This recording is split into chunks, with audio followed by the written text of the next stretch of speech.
myself. Matt, can you hear me okay now? Yeah. Okay. Perfect. Brilliant. Fantastic. Thanks. Well, like Lisa said, hi, I'm Tork Belton. I'm extremely fortunate to be able to cover tech and business for the BBC and a few other places. And I'm really thrilled to be able to welcome you all to a panel of entrepreneur superstars who've all kindly agreed to spend an hour with us talking about why founders from underrepresented backgrounds really outperform, despite getting less funding and less attention from people like me in the press. If you look at just last year, women-founded teams only received 1.9% of venture funding for people who are more than 50% of the population, after all. This goes down even more to 1.5% for Latino and Latina founders, and just 1% for Black founders.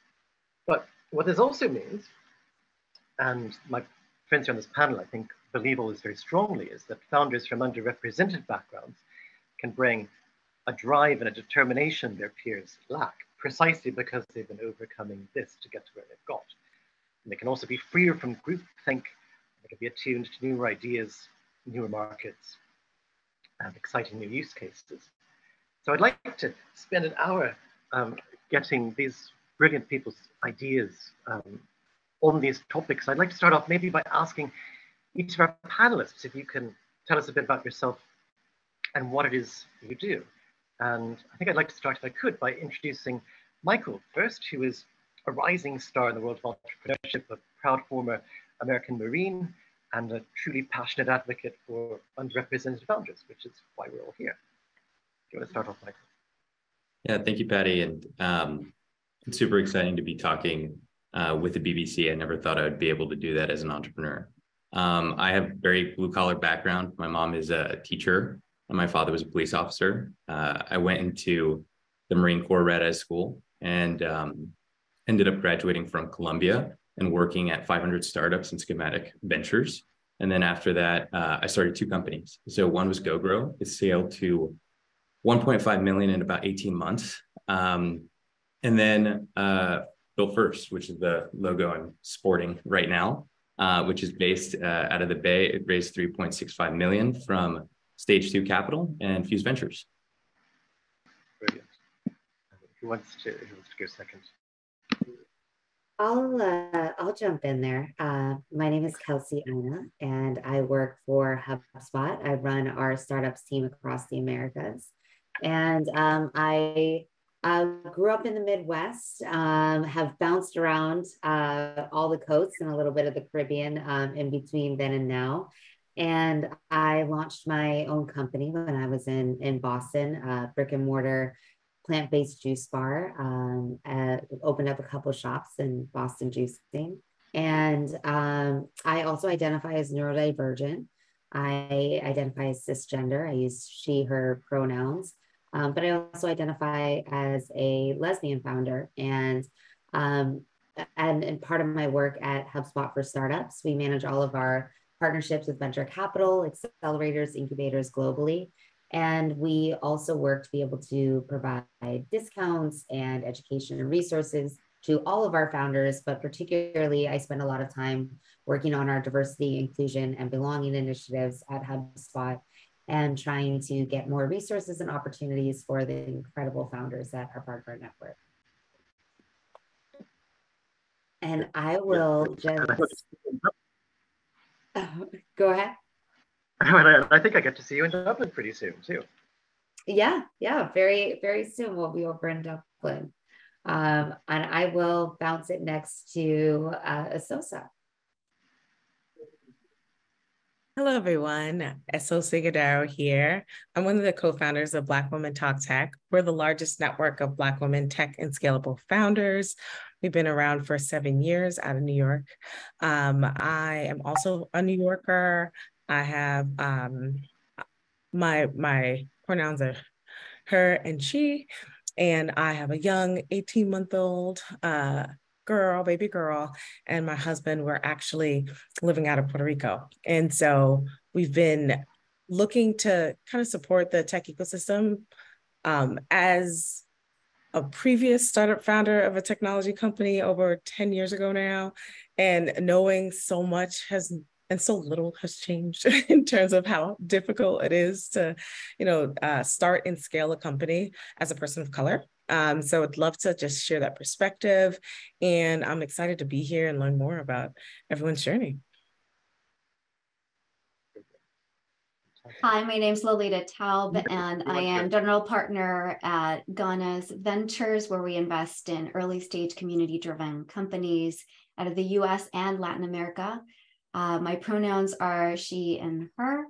And my journey starts with being first generation. My parents immigrated from Mexico, came from farmlands, minimal education, and they came to the US for the American dream. I learned a lot of grit and integrity from them and hard work. And so as a first generation, it was a huge deal to graduate from high school, college, get my MBA. And now I can share a little bit about my background in tech, 15 plus years now, first in corporate at IBM, Cisco, then in startups, and then in venture capital. I actually came into venture capital because I worked on a project where I interviewed 100 women founders from around the world, tech founders, and found that there was a huge gap and a difficulty in raising capital. And part of the reason was the homogeneity in the investors, as well as just being underrepresented, underestimated by the market. And so I decided to become a check writer. And 7+ years later, I have Ganas Ventures, which is my solo general partner fund. And I'm very excited to be here because we need more underrepresented, underestimated founders to be backed, more general partners, investors to be backed within our funds. And we need the whole ecosystem of allies to support us in being even more successful, because as statistics have shown, we do a lot more with less. And we have this ability, I believe that's our edge, which is differentiated perspective, fresh perspective, cultural insights of the majority as opposed to just the 1%. And that puts us in a position of creating innovative companies, innovative products and services that really serve us all to work better, have better lives, all sorts of things, and also make us a lot of money. So I'm very interested to talk about that other part as well, taking money that's being left on the table because we're not investing and supporting the underrepresented founders and investors. Brilliant. And you've got such a lovely story behind Ganas, Echele Ganas, the name of your fund, which I think sums up your ideas about grit and determination. Yes. Thank you for calling that out. Yes, Ganas. For those that may speak Spanish, know that it means winning, but it also comes from putting and giving it your all if you have any kind of adversity in your life, to just keep going because we just, if it didn't work today, tomorrow, we just keep going until we make it happen. And that's so important in our ecosystem and our community, to be persistent, especially because we do have a society where there's systematic racism and discrimination. And so we have this uphill battle to face every day. But at the same time, it's really wonderful because we are seeing this community rise. And we're all working together in community to lift each other up and to move the needle in the right direction. Absolutely brilliant stuff. And Maurice, I don't know about your work as much. Can you tell us about you? Oh, I appreciate that. Nice to meet you, Patty, and the rest of the members here on the Zoom call. So my background is born and raised in Hong Kong. I grew up there, was there for 20 years. So my family's in the jewelry distribution business in Hong Kong. And unfortunately, 12 years ago, during the global financial crisis, my dad, he was on the verge of going bankrupt, and to the point that he was actually chased by loan sharks, that he suggested my mom and my sister and I to move to New York to focus more on my education and be away from the difficulty and challenges in Hong Kong. And next thing you know, moved to New York, I guess, quite abruptly. And as the oldest son of the family, I had the responsibility to put my family on my back. So begin my life in Flushing, which is like the Chinatown part of Queens. Put my sister and my mom into like a 1-bedroom apartment. Went to a public school initially, and with the goal and aspirations of paying the debts for my parents someday. And also had an aspiration to get a job on Wall Street. And through trials and tribulations, and I guess just hustling, and also being the blessings of being in New York City, I eventually did get a job on Wall Street. So I began my career at Goldman doing banking as an intern.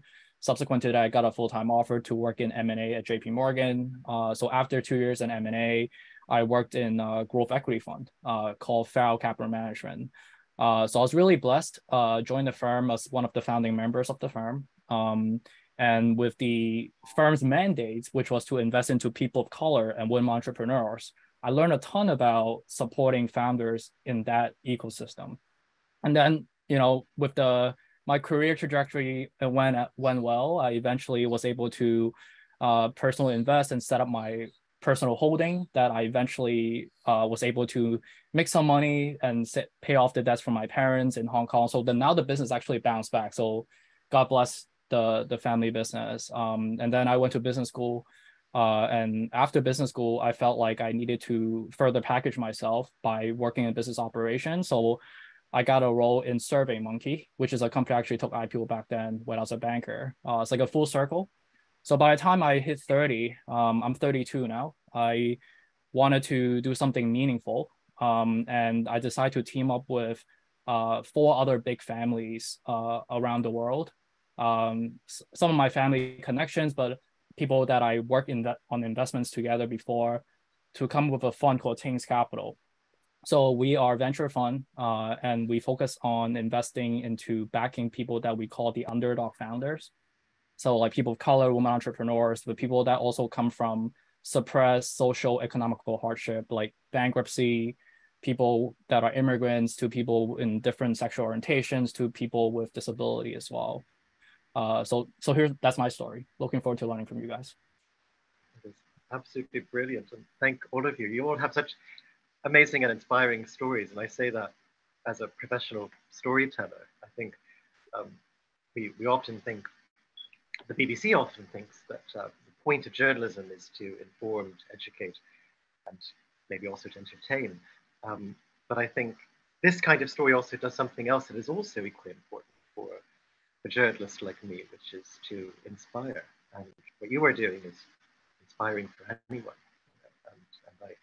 And I love what you're doing. I love hearing about it. And I look forward to trying to draw out some more of your thoughts. I wonder, can I go around the circle again and ask everyone,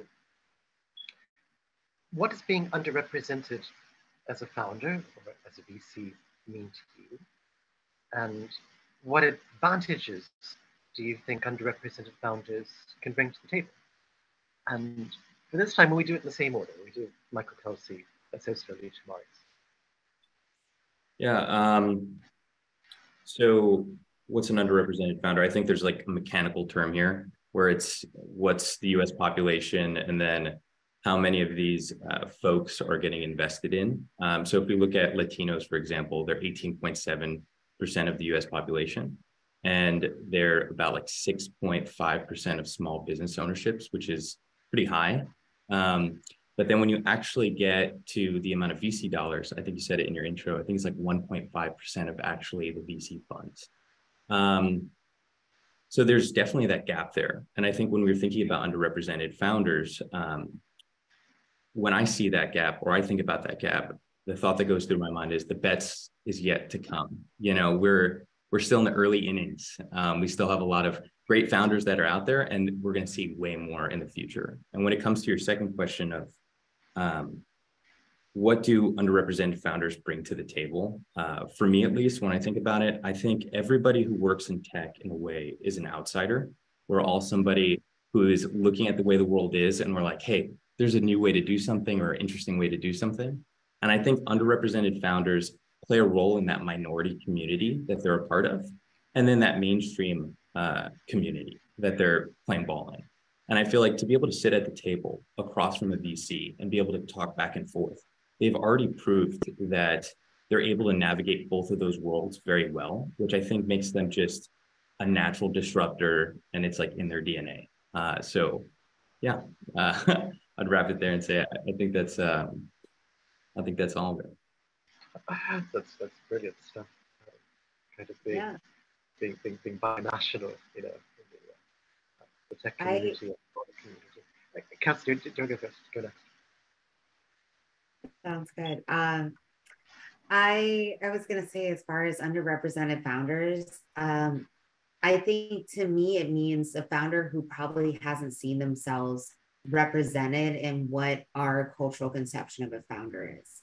I did, you know, you look on any of the shows, you look at a lot of the Crunchbase listings, you don't see a whole lot of people that look and identify like this group of folks. And I think that while there's a lot of disadvantages to that, I know that we can probably all relate to seeking out representation, being excited to see anybody that looks like you, either in movies or in the business world, and just to like have that glimmer, like, okay, there's a place for me there. But I think as a founder, when you think about what is the founder's skill set, like a lot of really successful founders, they're mavericks. They're people that are willing to think differently. They are people who are resilient, who are who can face struggle and be able to move forward. And when I think about what it means, what the lived experience means for a lot of us that would identify as underrepresented, that comes with a lot of resilience. That comes with being so often told that this isn't your place, or that your ideas or your identity isn't valued in that.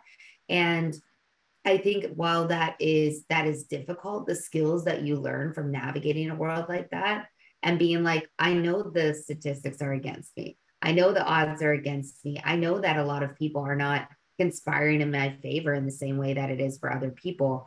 Yet that doesn't, while that can be deflating, it's not intimidating.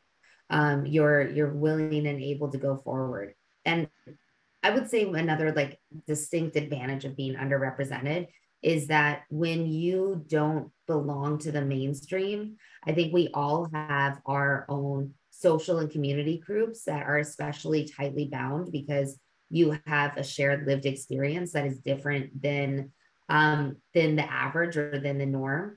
And you tend to look out for each other and try to advocate for each other in a very fierce way. And if you look at even like this panel that was able to be thrown together, whether it was, you know, your connections, Patty, or Michael's, or any one of us, were like, yep, I know exactly who to call. Let's bring other people to the table. And we're willing to do that for each other. And I think that that's part of how you take that $1, and on average for an underrepresented founder, they have a 35%, if you are a person of color and female, 35% higher ROI on your business. So that just shows there is an actual skill. It's 30% higher if you are a person of color, 35% if you intersect with a woman and person of color. So those multiple identities really mean that you can literally make $1.35 for every dollar that somebody else is getting in, even with 43% less funding. And that should be exciting. That should be a great indicator of where you should be thinking about putting your investment dollars and working that with underrepresented founders. Wow, these really are superpowers. Like I know you've said in the past too. But amazing stuff. So what I'd love to hear what you think. Being underrepresented as a founder means to you, and what advantages you think underrepresented founders bring to the table. Yes, and so as a person of color, primarily a Black woman, walking through the world in my own viewpoint and experience, and trying to navigate, sometimes when you look different from everyone else, that is what I feel is unrepresentative. Like if you just make it plain, right? If you look any room you get into and you're like either the only or very few, that is underrepresented. And I think that could show up, you know, in all myriad of ways. And, you know, the biggest thing that I noticed kind of building Black Women Talk Tech, which our mission is to help Black founders build the next billion-dollar tech and scalable company, we really framed it that way at a time where they really thought we were mystical features, a real unicorn, because no one ever really saw Black women at the helm of building technology companies, not every day, right? And so it was a very unique experience starting it out that way and starting to realize what our true advantages when we do show up. It's definitely notable, right? You're like, we definitely do not look like the others. So it's great in terms of standing out and being able to have something to say, show how you have a strong, different opinion on how the world works and how you see the world in the future because of your unique positioning, right? How you grew up, what you see, how global that is in nature, right? I'm first generation Nigerian American, and how I'm able to see globalization is very different from someone who might have never really left the country. And I think that perspective could really, you know, change the way how we see scale, right? And how, you know, we're building as a group or a unit. And so the ways that we can show up and be unique in that way are also ways that we can also find ways to connect each other. And I think the way we can do that is constantly just allowing ourselves to be open. Openness is the easiest way to allow someone to, you know, influence and support the main goal, right? Especially if you're a VC, right? Your main goal is return on investment. And if you want to have a return on investment in the most, you know, efficient way possible, you have to be open to seeing all ideas from all different shapes, sizes, looks, you know, people that you experience, and not essentially identify to what, you know, a pattern you're trying to match to, because that's where you lose out on opportunities. And so I think the greatest part about being a Black woman in my worldview and going into the world and trying to support my experience is that I always feel like I'm always in a place of education, because you don't know what it's like to be a Black woman or to walk in or live in my shoes. So it's my job to tell you what my experience is if you haven't been exposed to that, but then it's your job to be receptive and take that into perspective when making decisions and how you design for a better solution for what you're taking in. So that's how I love to see as my superpower, is that I'm being unique and showing up and being authentically myself, so that other people can understand how to ingest that information and show up even better than they could have before, because now I've given them more opportunities to invest better, to see additional opportunities that are in front of them, you know? So I love that experience about being able to show up in that way. I love your framing it in terms of being on a journey of education together. You know, yeah. So every day's a school day and we're all perpetual students. Quite a nice way, actually. Exactly. In a way that makes us better. I love that. Lolita, what do you think? How do you see the advantages that underrepresented founders bring, and what being underrepresented means to you? Sure. So first off, I love this question. What does underrepresented mean? I think everyone has defined it really well in terms of it's a percentage of representation, and for us, very much tied to leadership and the lack thereof. Whether it's investment or on the fundraising side, the startups, the venture capital funds, et cetera. But for me, the most important thing about the underrepresented story is actually being underestimated. If we lived in a meritocracy where talent was something that was given opportunity to, or that great talent could have access to opportunity, then underrepresentation, I think, would be a different conversation. But the truth is that talent is spread equally, right? And spread across all ethnicities, genders, any kind of intersectionality, but opportunity is not. And so when I think about underrepresentation, I actually think about underestimation. When we're talking about startups and venture capital, what it makes me think of is there are founders out there building the next unicorn that need to get backed, but are being overlooked because we don't fit some sort of profile that old school Silicon Valley set as parameters, right? The white cisgendered Ivy League background, old money, high connections, these kinds of things.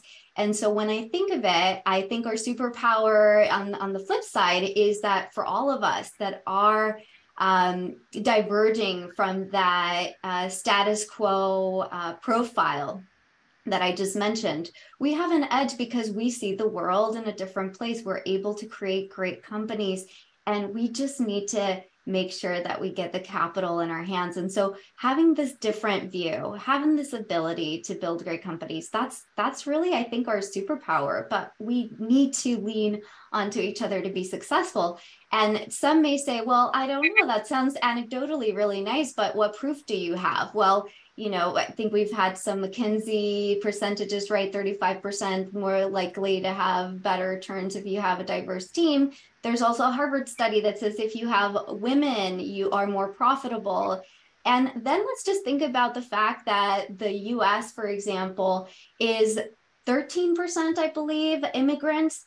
And when you look at who has built, from the founder side, who has built unicorns, it's 25% of them are immigrants. So when you think about those numbers, you really want to think about, we need the right investors and the right founders to get backed so that we can actually increase this and widen the pie. I think there's so much opportunity. Another thing that I would say is that there's a huge opportunity in giving up and throwing away this notion that there is a pipeline problem.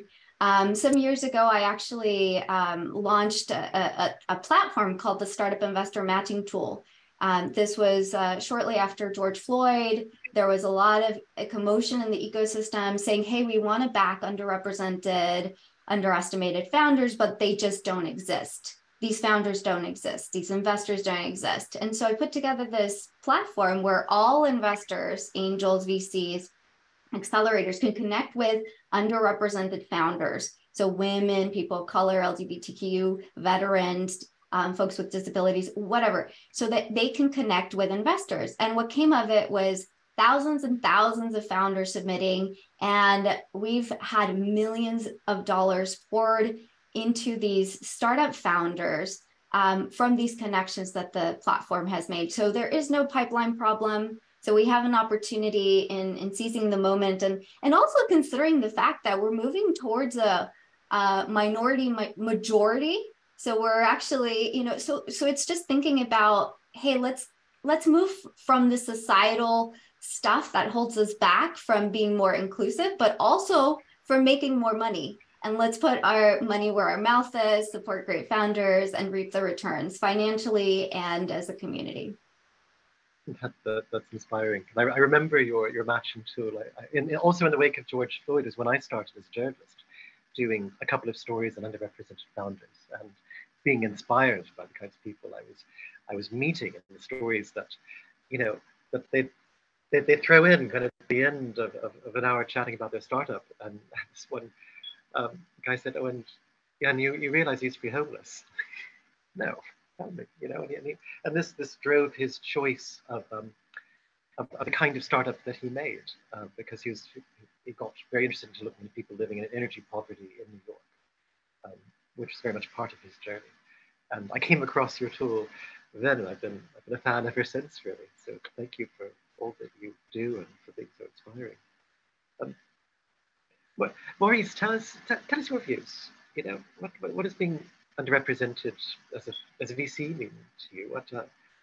What advantages do you think underrepresented people Yeah. bring to the table? Absolutely. So the way we define this, in a firm perspective, this is like on the front page of our website, would be, definitionally like people of color, women entrepreneurs, people with disability, people that are immigrants, people that have, social economical hardship, to people that are, with different sexual orientation. And the way, if you kind of sum this up on a macro perspective, is people that historically has been socially suppressed for the wrong reason. And if you like really look at it, just like on a high level, what is the reason behind not backing women founders or people of color? There isn't really like a logical reason. But if you look at that in a statistical perspective, the reason I know is because in my last life, in my past job, my job was to invest into people of color and women entrepreneurs. So I've done extensive due diligence and research. We know that investing into people that come from suppressed background generates 66% higher returns than people that traditionally founded. And that's just real numbers, hard math.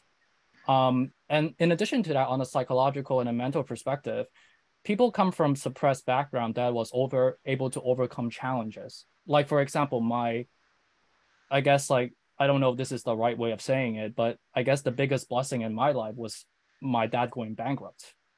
Because growing up in Hong Kong, I was in a comfortable situation. I was frankly getting probably C-, and I was okay with this. But as I came here and I had to survive and to put my family on my back to support them, I quickly turned my life upside down.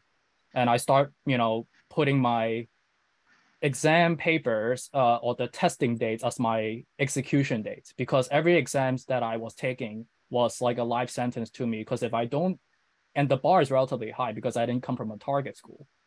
So what I want to do as the way I invest philosophically is to find founders that have that chip on their shoulder, that level of conviction, that determination, that drive. And that's not something you can buy. It's something you either have in you or you don't have. And the way we like to invest is to partner alongside with the founder. We typically co-lead or lead investors. So the check size right will be a little bit bigger. They think of us as like part of the family as they're building upon their journey. I think founders that are especially coming from the suppressed background, they don't just need financial capital. They need social capital, but they also need political capital. And with my experience and the blessing in my career so far, I'm using that, and the team that I have built upon to channel to support that mission collectively. So in addition to investing to founders, I'm also LPs and funds started by people come from suppressed backgrounds as well. So looking forward to learning ways to support the ecosystem further. That is absolutely amazing stuff. 66% higher returns from founders from suppressed backgrounds. I can't believe it. That's what I love what you're talking about, scavenging for those founders with a chip on their shoulder, and that being something that money can't buy. That's brilliant. That's wonderful. I wonder, can I jump forward on that and ask everyone another two questions? And we talked about advantages that underrepresented founders bring to the table. Can I get all of you maybe to share some of your thoughts about what challenges you see that underrepresented founders face? And also a second question, which is, who has inspired you along your entrepreneurial journey? I wonder, can we juggle it a bit? Can I maybe start with Esosa this time, just to mix it up a bit? So, so many challenges, but I'll start with,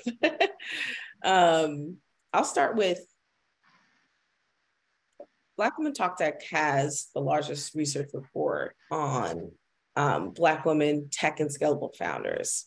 And in that research, we were able to uncover, even for us, what were some of the challenges or some of the things we saw by design naturally did not include us. And so one example of that is, if you are a Black woman building a tech or scalable founder company, you're likely to be a solo entrepreneur. We found that almost 70% are solo entrepreneurs. And when we saw some of the data of of these solo entrepreneurs looking for funding, we found that most of them had to be working full time because they're not getting the VC dollars. And so we saw that 92%, 92.8% were working full time and doing their companies on the side. And actually investing a minimum of 20% of their full income into their startups. So that's a lot of money. 1/5 of your your income going towards this company as a minimum requirement, especially because a lot of Black women are also head of households for many of their spaces. It becomes very dire sometimes, that situation. But we found that with that in mind, a lot of people look for programs or resources to help support their journey, especially earlier stage startups.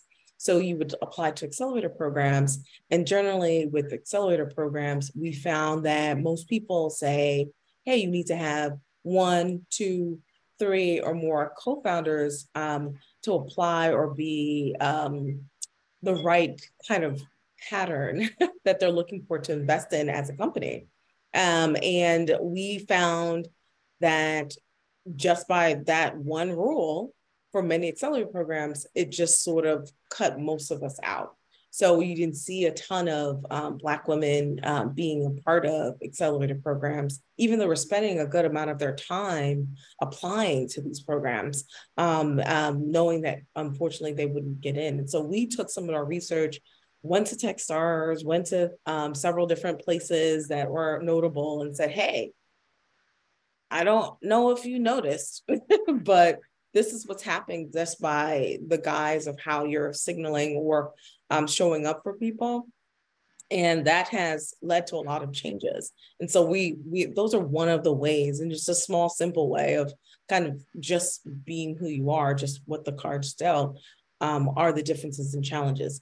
Of course, I'm not going to share of course, of the funding challenges, because that's the more obvious.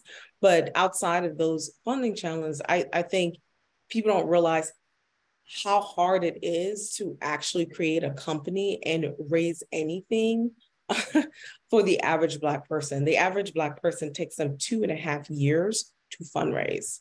And generally when you hear people who are fundraising in the ecosystem, you hear like, hey, it's going to take you 90 days, give yourself, a quarter or 6 months and you'll, do it before you need it. And the hardest part is the bias of identifying or seeing that this person in front of you can not only deliver against what they say they're going to, but also have the resources and capacity to do so with the team they've decided.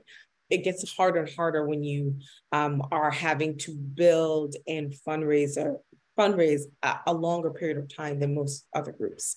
And then what we're also finding is because of that, it takes us longer to get to the milestones. It's harder to find great talent that will stick around with us. So it just is a causal effect all the way around that we're trying to, identify and show, and then figure out ways, how do we design better with our partners to make sure that we support this ecosystem or this group of women who are building technology scale-ups in this way. And then when we think about what or who inspires me and my journey for entrepreneurship, I'm inspired by primarily my mother. And I don't know if that's like a cop-out response. Everyone says their mom. But like for me, like I think the unique perspective I am having now as a new mom, and then seeing what my mom has sacrificed for me. And she was also a business owner and kind of exposed me to business as well, has led me to, strive so much to try to make an impact and make profit at the same time. Because and I'll share a short story. My mother actually got to this country because of my grandfather. So my grandfather it was a doctor, and he cured a sleeping sickness that they were having in River State, Nigeria. And as a big gift, the state government said, hey, we are so happy you saved the lives of, thousands of people with this new, antidote. We want to give 2 out of your 5 kids a scholarship to go to college in the States. And so that is how my mother got, because she was the only girl, also got chosen with her brother to come to the United States.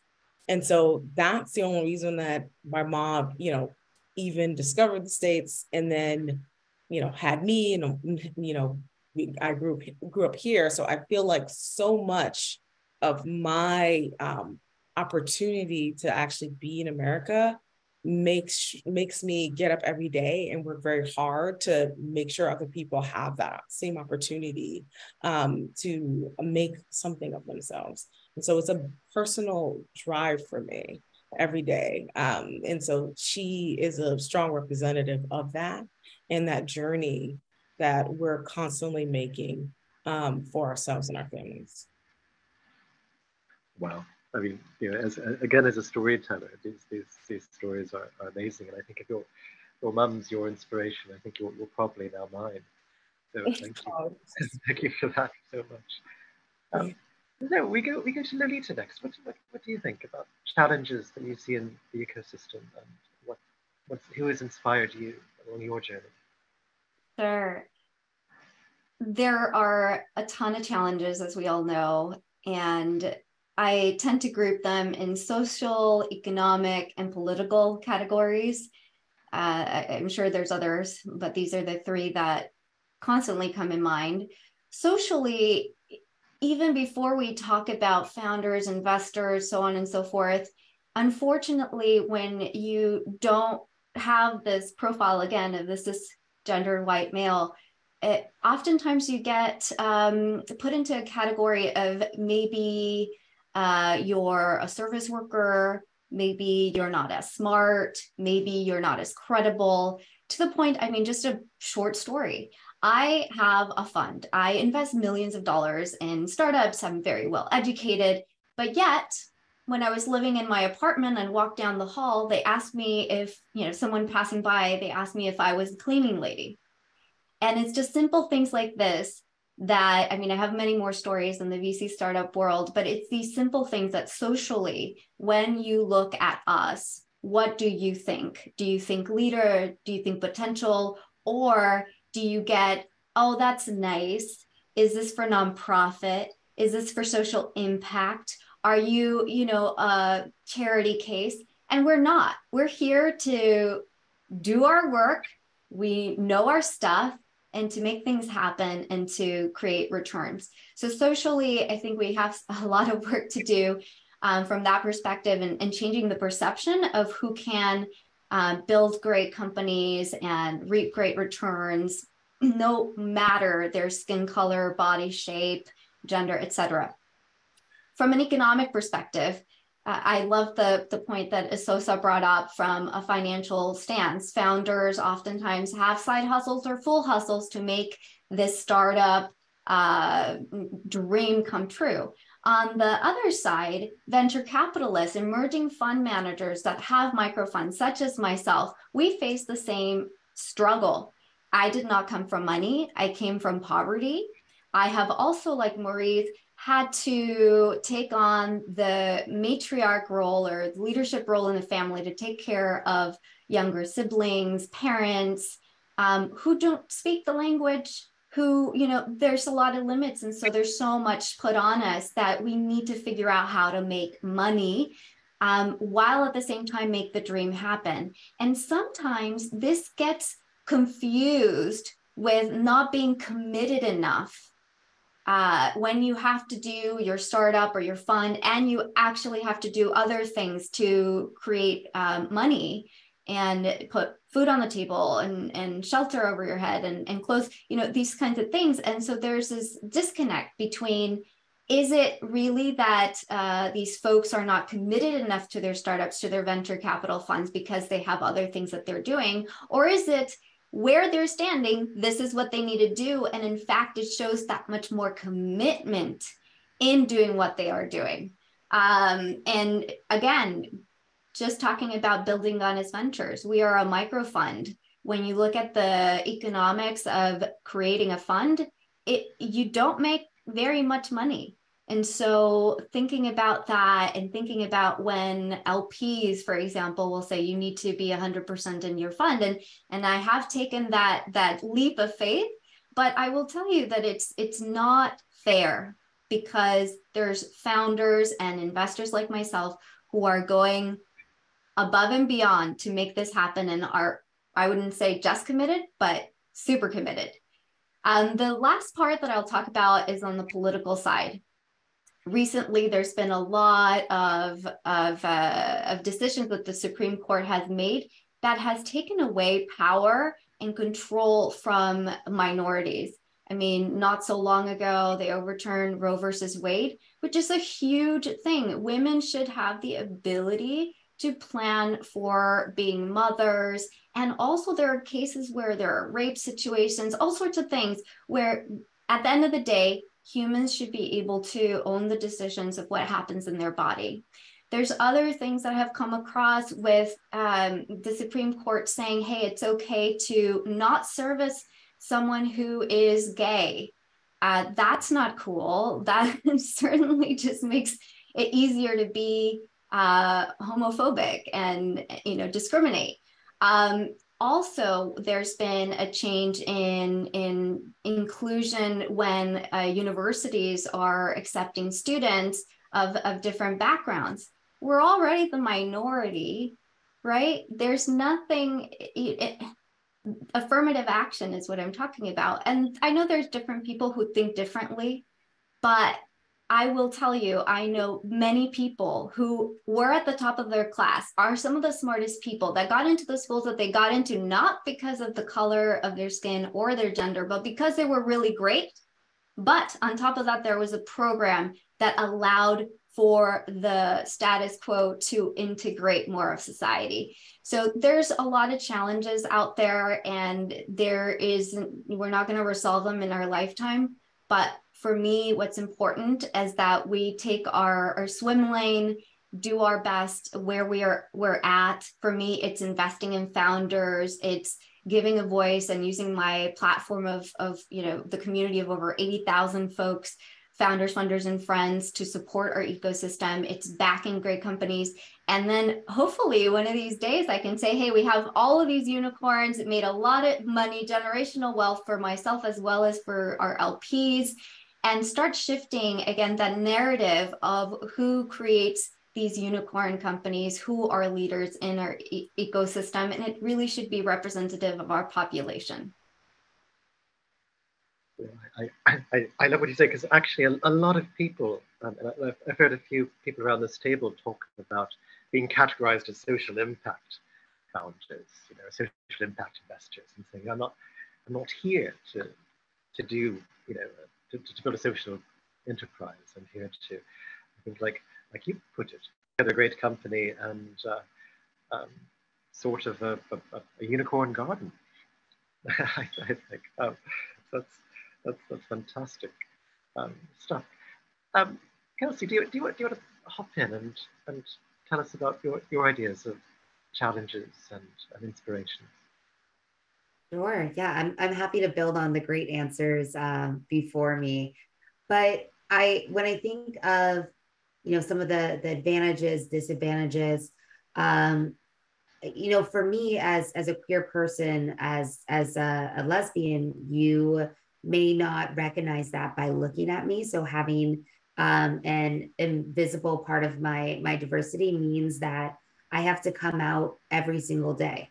It's not just coming out once. It's that people assume that I am straight. They ask me, what does my husband do, and things like that. And I have to choose whether or not to come out. And 75% of LGBT founders do not come out to their venture capital associates, or they don't come out at work. And partially because you're working so hard to just get in that room and to build rapport, that when somebody asks you, you have rapport going, things are feeling good, and they're like, what does your husband do? And I was like, do I want to take this moment to differentiate myself from you and to break the bond that we're building? It's a tough decision. And a TED Talk spoke about microaggressions. I think that this was a really incredible description. It's like death by 1,000 paper cuts.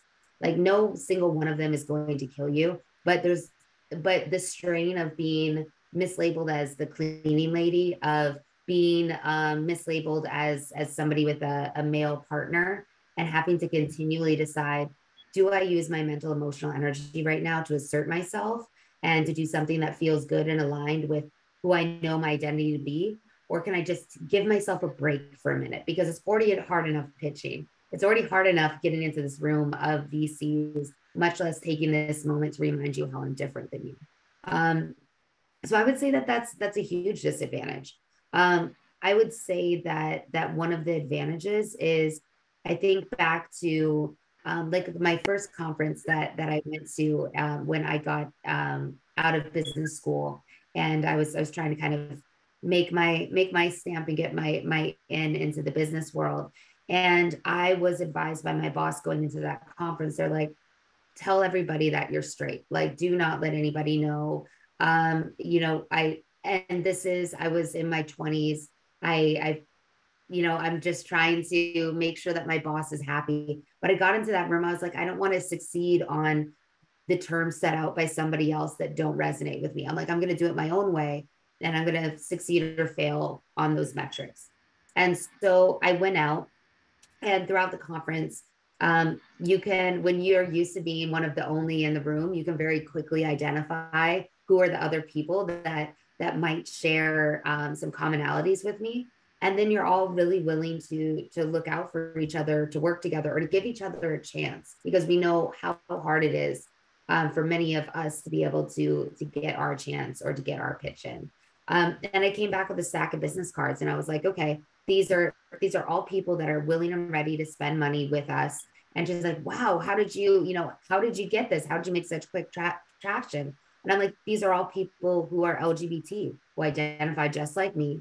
And I showed up just as exactly who I am. And there is no need to be made. And I would say that we have so far to come when it comes to supporting underrepresented founders or underrepresented leaders in the world of startups. But I when I think about my inspiration, I really look to the incredible community builders that are putting their identity front and center and creating a space to belong.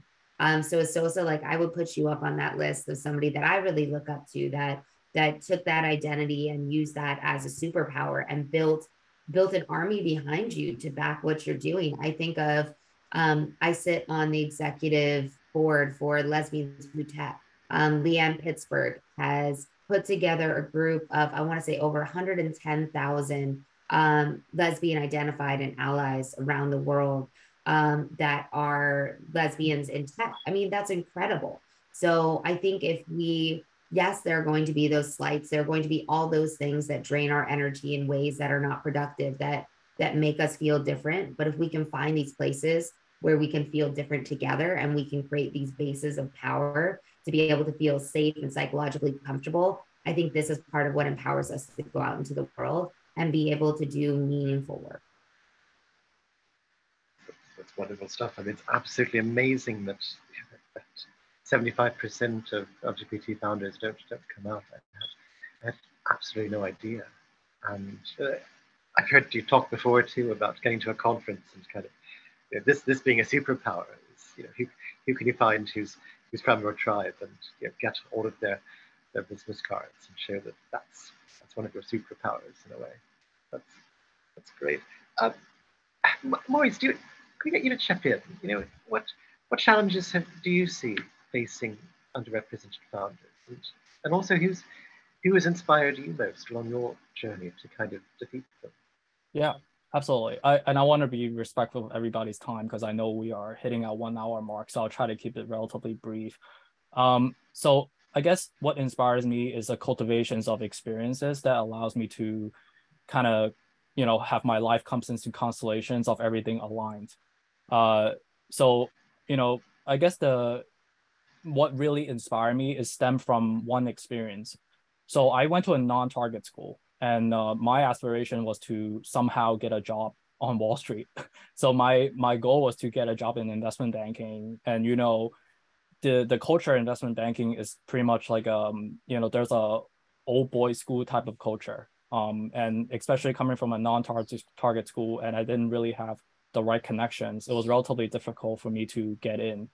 So the way I did it, of how I networked my way to get into the job, was that because I'm in New York, and despite New York being one of the most expensive cities in the world, the connectivity with respect to the network that are here is massive. So I went to a community school, but with respect to like the better schools like NYU, Columbia, MIT, Cornell, these are all one train stop away or a couple of train stops away. So the way I used to network was to really just think outside the box, looking up recruiting events to go, by going to Yahoo, I go to Google search. I will be meeting people or meeting students from different campuses, and eventually find these recruiting events where I could put myself in front of these people. And eventually I was able to network for like 7-8 months, and somehow get an internship just through sheer will and pushing through. And it wasn't until the point that I, earned my, I guess, just by giving my social capital for a long span of time. By the time I graduate, I actually got the full-time offer to work in banking. And the moment I got the call from the bank at JP Morgan, I was so happy because I felt like I was able to climb over the fence. And what I did at the time was purely out of innocence. I don't know why I did it, but I was getting on the 6th train. It was right in front of a 7-Eleven, and I saw a homeless person. And out of, I guess, just like spur of moment, I decided to give him my whole wallet. And despite it was like a minimal, I took my credit card, obviously, but I gave him all my cash in my wallet. And I felt like at that moment was like the happiest moment in my life. And to this day, I've been looking for that additional moment. And then as my career cultivates, I eventually worked at that firm, after banking in the growth equity fund, investing to people who call it women entrepreneurs. And I learned about the nuance of backing people coming from suppressed backgrounds, and people come from social economical hardship.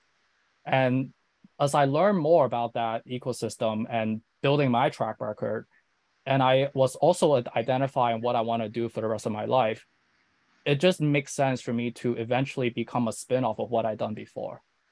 So, but at the time I was still relatively young because I was only 27 by the time I finished, working on the buy side. So I decided to get more business ops experience to further package myself.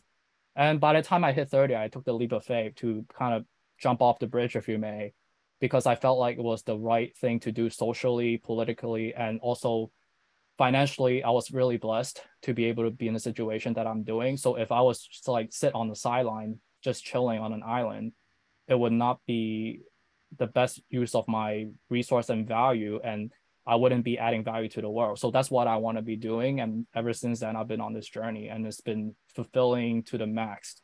So that's what inspired me. It wasn't like a spur of moment, but like a multiple different factors that accumulate into one. That's amazing stuff. And I'll be thinking about you with your wallet for quite some time. I think that's such a story. I mean, my gosh, an hour with you all has absolutely flown by. I could talk with you all for ages, and hopefully we will, at some point have that chance, and maybe even in person. I wonder though, since we're getting to the end of this time at least together, I wonder, Michael, could I invite you to help sum us up, both about challenges and inspirations like we've been talking about, but also maybe top tips you'd give to potential founders, and maybe what might be helpful to take this conversation forward to reach more potential founders? Yeah, so just listening to everybody's, full panel, just taking it all in, it's so much. Definitely a bunch of experiences that I can identify with. Lolita telling us about getting mistaken for being a maid. I used to live in the marina, and whenever I would go to the supermarket, people would see me with a beanie on and a little bit of scruff, and they'd be like, "Hey, where's the milk? Or where's the this? Or where's the that?" I'm like, "Come on, it's over here, but I don't work here." I think it's definitely an interesting experience. Summarizing the challenges for me, or the biggest challenge to me, is that underrepresented founders aren't viewed as tech leaders for a multitude of reasons. And that's something that we need to get over, because it can't be positioned as underrepresented founders are a threat, or underrepresented founders are a concern or an issue or something that we need to overcome. But underrepresented founders and investing in them is a major opportunity for the future. The tips, I can only do the best to say tips as a founder. I can't talk for everybody on this one. So what I would say is, for me as a founder, an underrepresented founder, the number one thing that goes through my mind every day is, how do I make a category defining company? How do I win? How do I be successful? How do I bring back just the utmost returns? Like that is the number one thing at the end of the day. And then in that, it's how do I build an inclusive company, because that company and the people who are working at my company are going to be that next generation of entrepreneurs. I would also say, with the representation, point as a whole, there's this need for us to prop up, the incredible entrepreneurs, the incredible community leaders, the incredible corporate partners that are doing things in this ecosystem to make it better for everybody. And that's very, very important. Lastly, I would say every underrepresented face, I know we're doing so much and we have to do all these challenges and we have to do it with less, but we also have to be as visible as possible, because we need to make it where when people close their eyes and they imagine a tech founder, they're not just imagining one type of founder. They're imagining all of us on this call. And I didn't get to say who inspired me, but I would talk about, and pull out two examples here, but David Cancel and Elias Torres really stand out to me, not just because they're underrepresented founders, not just because they're Latino founders, but they also had unconventional backgrounds, where Elias was working as a janitor, David dropped out of college. For someone like me who comes from the Marine Corps, who used to, work at a used car lot, not even selling the cars, but like hosing them down, and like keeping them clean, and working in security, it makes me feel like if they can go from that point in their life to being, the founders of a unicorn company, like I have the license to dream bigger and really go for it. So yeah, I hope that summarizes everything and answers all the questions there, but yeah. That's absolutely fantastic stuff. And I'm so sorry that this brings us to the end of at least our first hour together anyway, but I really, all of you, I thank you all so much for doing for tech and also for the future of the world that we all live in. And thank you from all from my heart for your time and your stories and really your inspirations. And from where I sit in the newsroom, I will be following and applauding you all. So thanks so much. And until next time, please let me know whatever I can do to help. I'm sure we will have this conversation again, hopefully before too long. Thank all of you so much. Thank you. Thank you so much, everyone.